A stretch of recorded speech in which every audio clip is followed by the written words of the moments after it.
Room tour time. Welcome to my room here in Seoul. I'm just now internally asking myself in quite a worried way whether I might have made an error.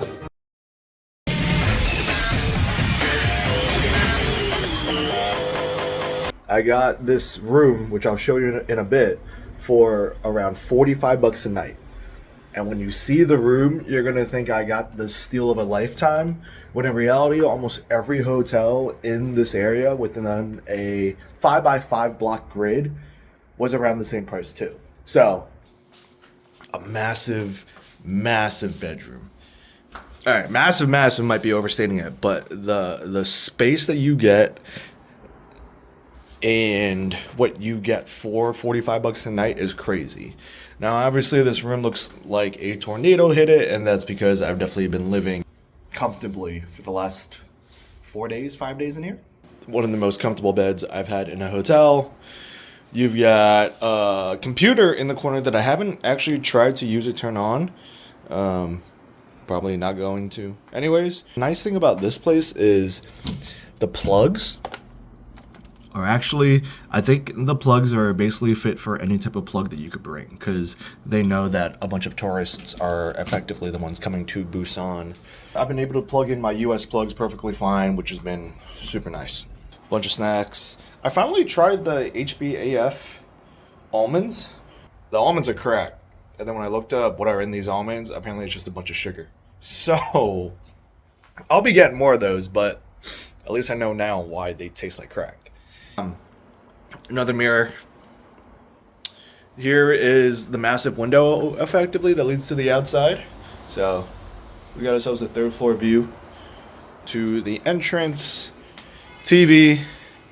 Here is the bathroom.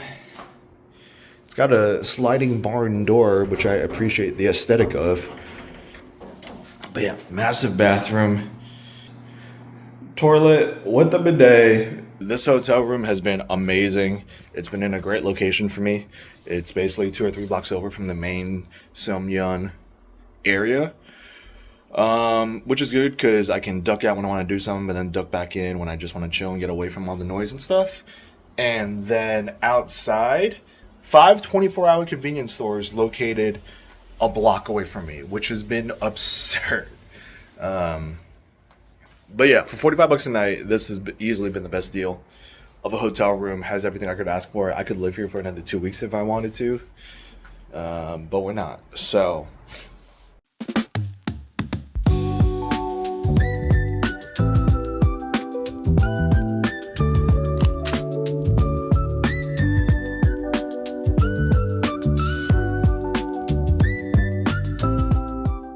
It is Monday, which means this is now day number 8 in South Korea. I believe my 4th day in Busan. The days have gone. The days are a blur at this point. I don't really know. Here's today's itinerary. It's a very chill, laid-back itinerary today, and we're already off to a roaring start because the first stop was a money museum. The money museum at the local Bank of Korea, and due to renovations, the museum is currently closed. Luckily, it was only 2 or 3 blocks away from my hotel, so I just pivoted to then go straight to the Jeonpo Cafe Street. I ended up popping into this local cafe called Vintage 38. Super cool. It's effectively inside a massive warehouse, unique and old decor. So you've got like vending machine or refrigerators from the 70s for drinks. You've got a bunch of vinyls and books scattered everywhere. There's a vinyl shelf, which I'll point to for you guys right now. But yeah, this is what it looks like. You have your pastries down there. I got myself an Earl Grey Madeleine, and it was delicious. On the 3rd floor right now. But yeah, you can see some of the old decorations. There's the AC I turned on because it was dumb hot up here otherwise. Looked at how much I had walked last week, and then Google Fit told me I walked 59.96 miles. It's a good amount. good amount. I think we're gonna treat myself to an easy day today because of that. So plan to pop in and out of some cafes throughout the day. Obviously do some shopping and things of that nature. So low key before we leave Busan for our last leg of the trip tomorrow, which is returning to Seoul, specifically going to the Hongdae area.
Alright, we have made it to the Busan KTX train station. So yeah, we started our day today at the Spaland in the Shinsegae Centum City mall.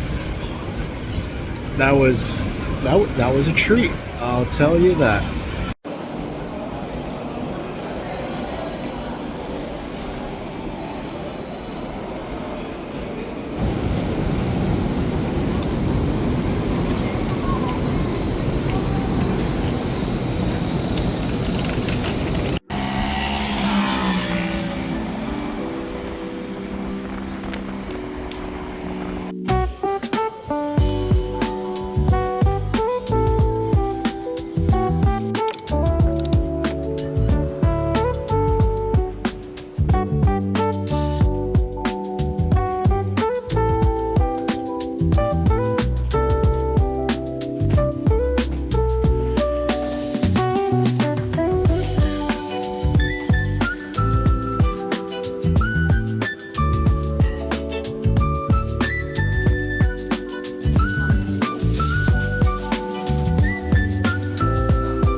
It's a really cool experience.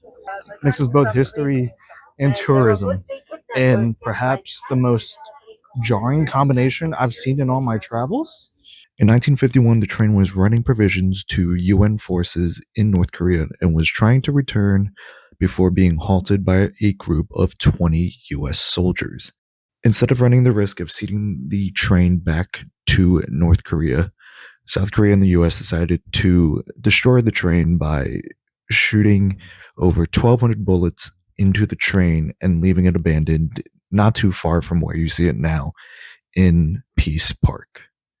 Mid editing Andy here, and I just wanted to drop in a few thoughts on my experience with the DMZ tour. It definitely has a few interesting stops, namely Imjingang Peace Park, which has the Freedom Bridge, where former prisoner of wars slash South Korean soldiers would return from North Korea, a beautiful observatory from which you can see into North Korea, as well as getting to travel into the civilian control zone, which is the last area or a buffer zone before the actual DMZ or demilitarized zone itself. Peace Park, definitely the highlight of the trip. Definitely cool to be able to see North Korea and a bunch of historical artifacts, monuments, sites that remind you of the ongoing struggle and the past struggles that North Korea and South Korea have gone to.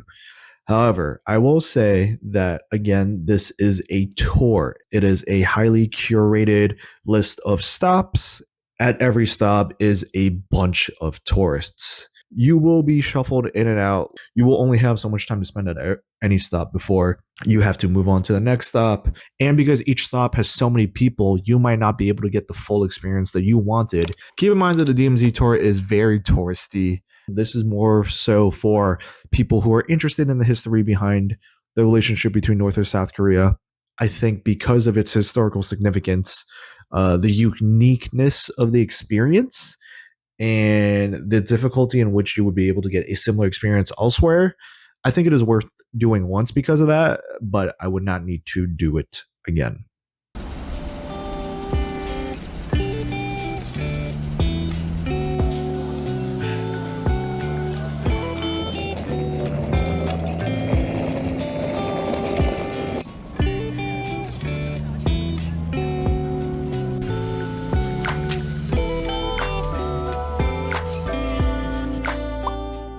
Oh my goodness.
All right, hello, good morning. It is the last day here in South Korea, Seoul, Hongdae specifically. We're flying back to the States.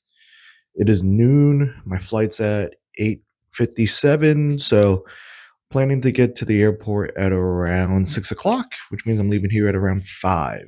So we've got about 5 hours left. Realized that I never gave an apartment tour for the place that I called home for the last 5 days effectively. So here's my Verbo that we called home for the last 5 days. And yes, I did go with the Verbo because I looked into hotels and Airbnbs and everything of that sort, and Verbo was just the cheapest option. This area was definitely not like Busan in terms of cheap hotels. You know, my hotel in Busan was around 45 bucks a night. This was around 45 bucks a night as well, and the hotel equivalent to what I would have had in Busan was around double that, like $80-$90. So didn't mind that as much because my favorite part about this place was the washing machine. Yes, we have a washing machine in the apartment, which was great because I definitely went through a lot of clothes and it was nice to be able to wash them all before going back to the States. So this Verbo did come with the bunk bed. Did not make use of the top bunk as I am only one traveler. Fridge, a sink and stove that I never used because I was eating out 24/7. Very fortunate to be where I was. We're gonna go head out to a coffee shop around the corner to get some coffee and breakfast, and then yeah, just relax until my flight.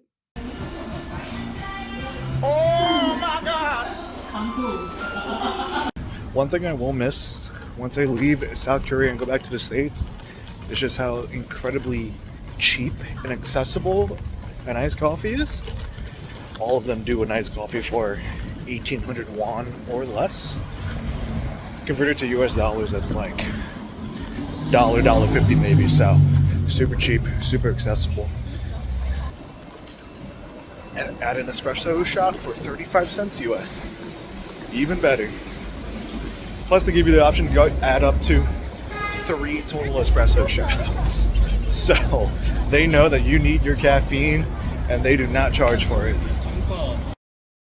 If you've made it this far in this video, send me a message, whether you are a friend and you have my social media, my number that you can text, or just commenting in this video below the word fireplace. I'll know that you have made it this far, and I'll keep that in mind, and I'll have a special gift for you guys who reach out to me and do that. I bring you the views of me back in the States now, few months after South Korea, here in Boston now.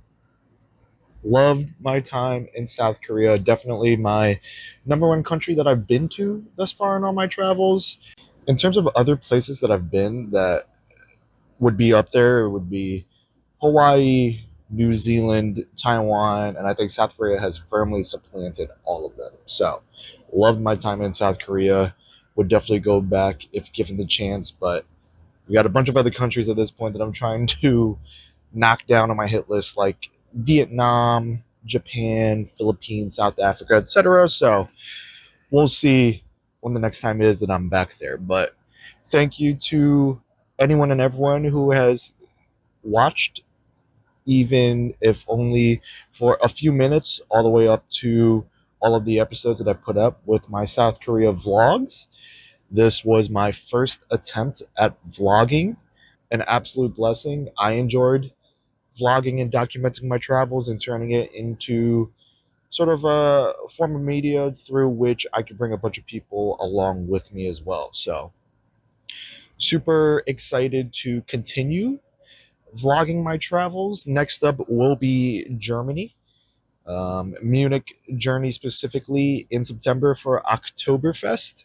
I've definitely learned a lot about sort of my style of vlogging and what I want to do with these vlogs with this effectively trial run that I had in South Korea. Again, really enjoyed my time vlogging my trips and travels, and I hope that came through in my vlog series.